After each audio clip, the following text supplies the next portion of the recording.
Hello, my name is Steve Tegler. I'm a Director of Systems Engineering at VMware. And this Lightboard session is all about OpenStack, architecture, and stability.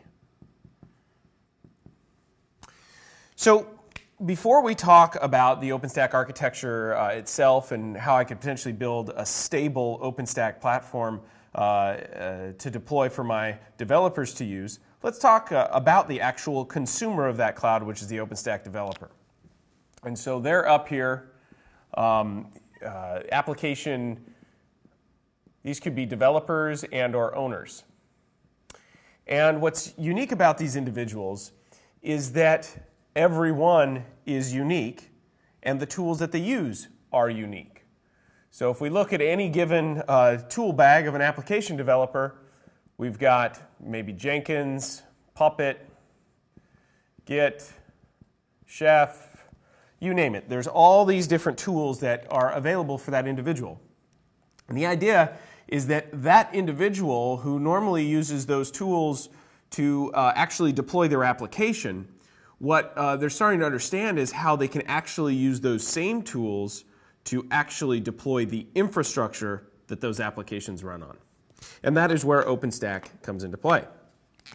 So if we look at the architecture of OpenStack, we start with this thing called the Openstack Framework.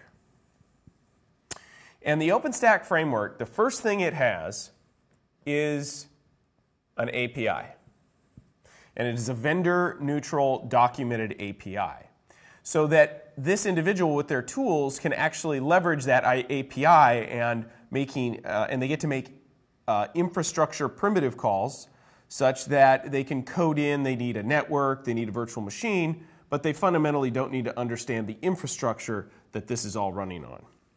So the API is absolutely the critical piece of OpenStack because that is the value of what you're delivering back to the business and the initiatives for the developers. Okay, so there's the API. The second architecture piece I'd like to discuss are the various infrastructure projects that exist in OpenStack. And OpenStack has various project names like Nova, Neutron, Cinder. And these projects correlate to underlying infrastructure. So in the case of Nova, that is compute. In the case of Neutron, that is the networking and basically layer 4 security. And for Cinder, that is block storage. And there are other various projects for object store and whatnot, but I'm trying to simplify the drawing here for the basic infrastructure pieces. And so you've got these various projects, and below the OpenStack framework, you actually have the infrastructure.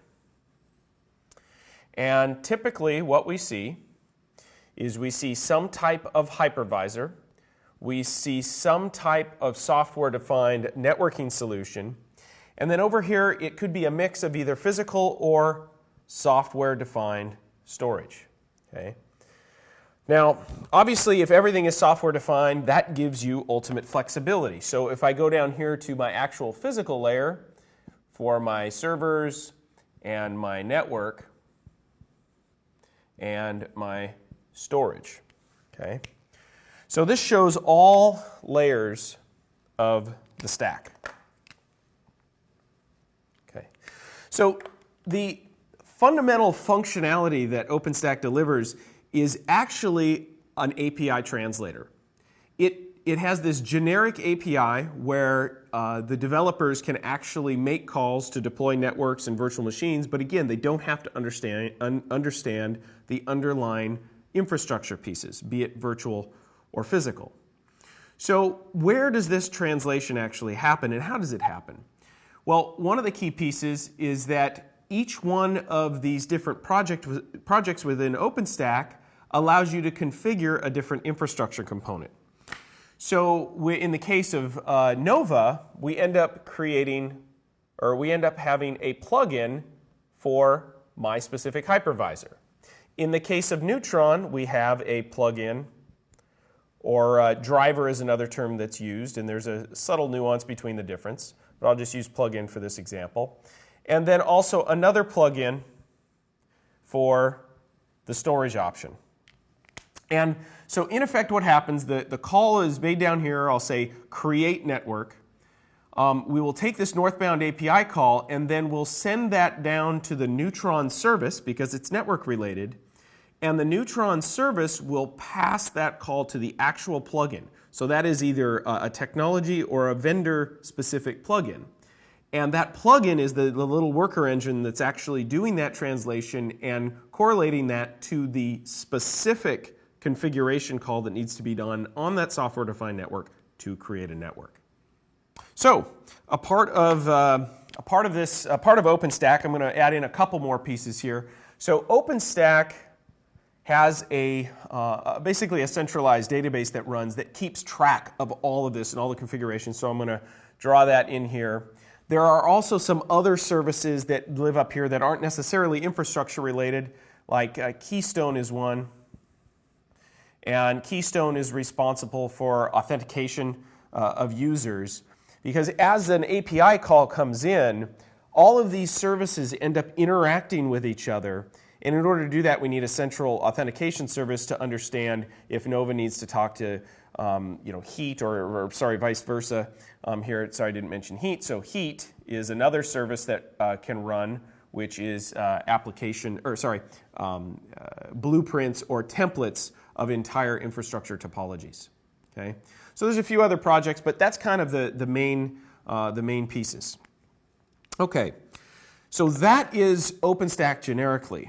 The next thing I want to do is I want to talk about VMware's OpenStack architecture and OpenStack solution.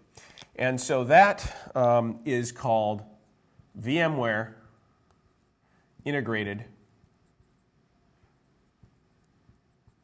OpenStack. And so just like the reference architecture here, we are going to draw the framework itself. There is an API. And by the way, I need to be very clear. This API delivered as a part of VMware Integrated OpenStack is what's called DEFCORE compliant. And if you haven't heard, the DEFCORE group within the OpenStack community actually sets a minimum baseline of API calls that your OpenStack framework needs to do in order for you to be able to stick your OpenStack logo. So think of it as the lowest common denominator in terms of the API calls. And VMware Integrated OpenStack absolutely is DEFCORE compliant. Okay, so the next pieces here are Nova, Neutron, and Cinder.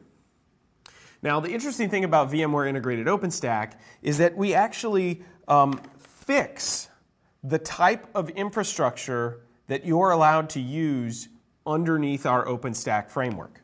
So in that case, what do we have? We have vSphere for the hypervisor. We've got NSX for networking. You are allowed to use the distributed virtual switch for networking, but typically production deployments choose NSX.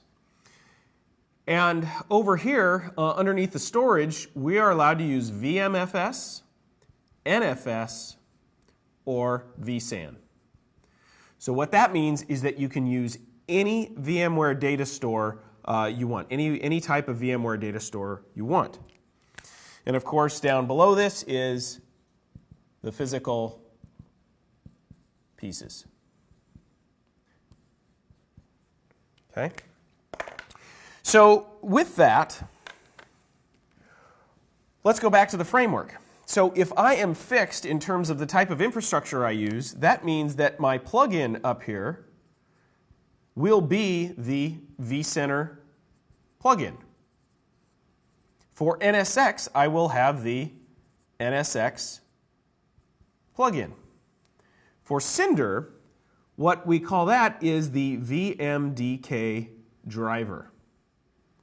And really what that's signifying is just the generic VMware data store. Okay?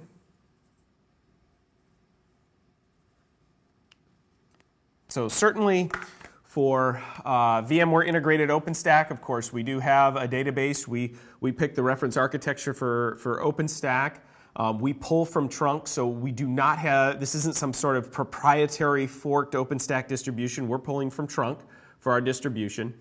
We also, of course, have Keystone, and we've got Heat, and we've got a few other ones, Glance, Ceilometer, and so forth. So in effect, VMware Integrated OpenStack is OpenStack. Again, pulled from trunk, DEF-core compliant API. If I am using VMware Integrated OpenStack today, and I have developers making API calls, and later on down the road, maybe I want to choose a different strategy for my OpenStack distribution, I can send the developers over to a do-it-yourself or more of a custom OpenStack deployment. Okay? And it won't throw them through a loop. Their tools will work over here, and their tools will work right here.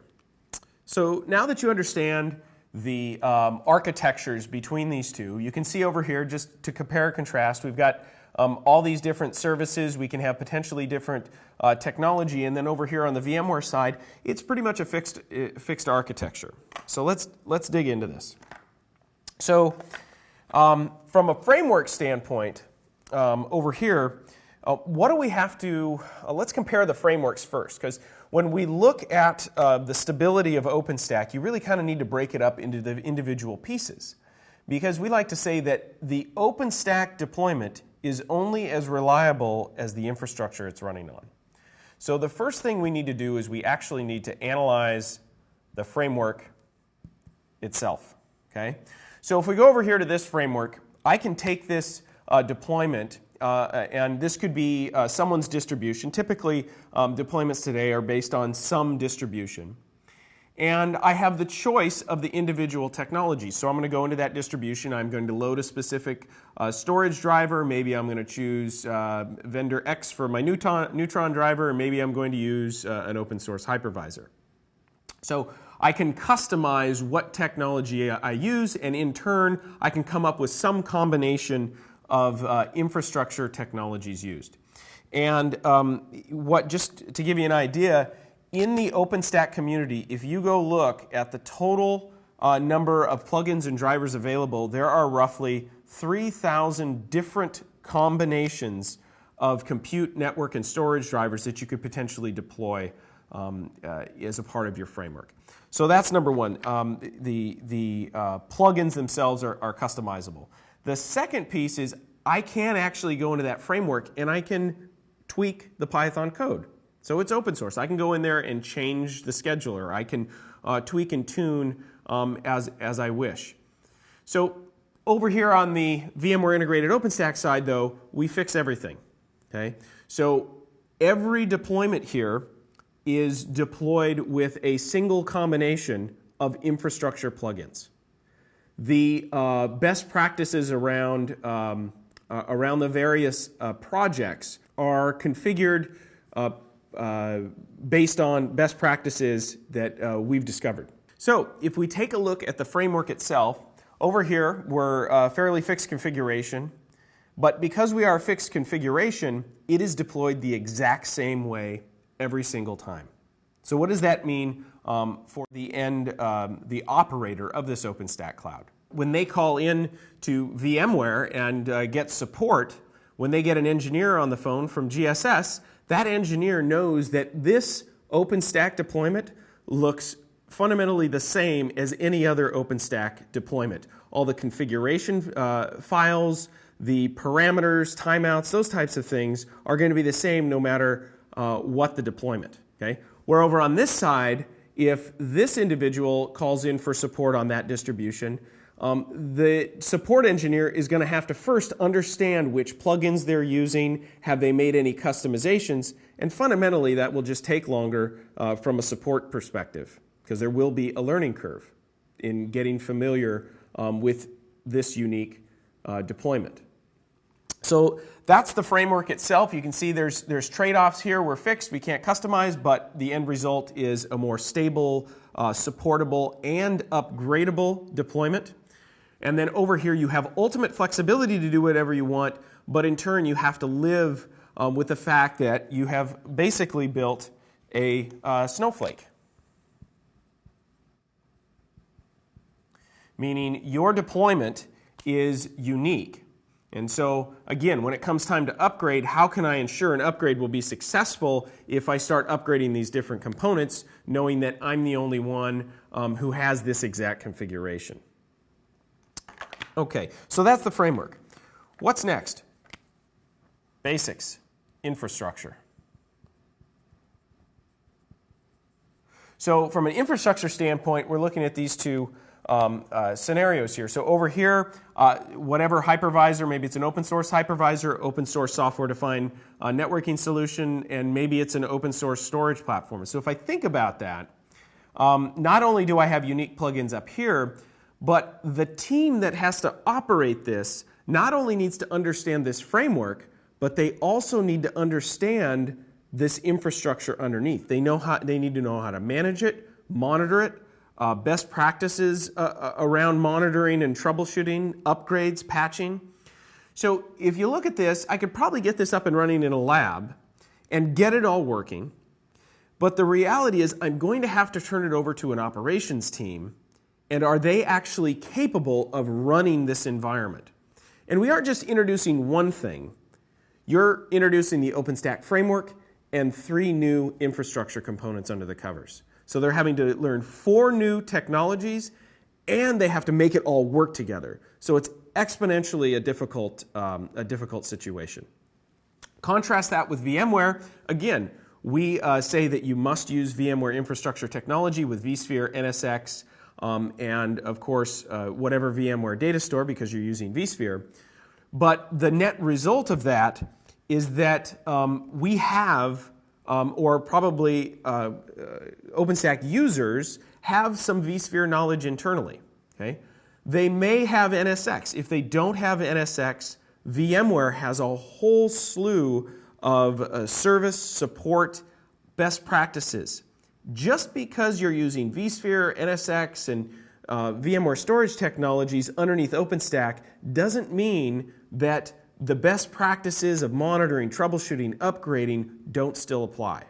So it is a very, very key operations point here that in the end it's fundamentally more maintainable because I probably have a lot of existing knowledge on how to run that infrastructure.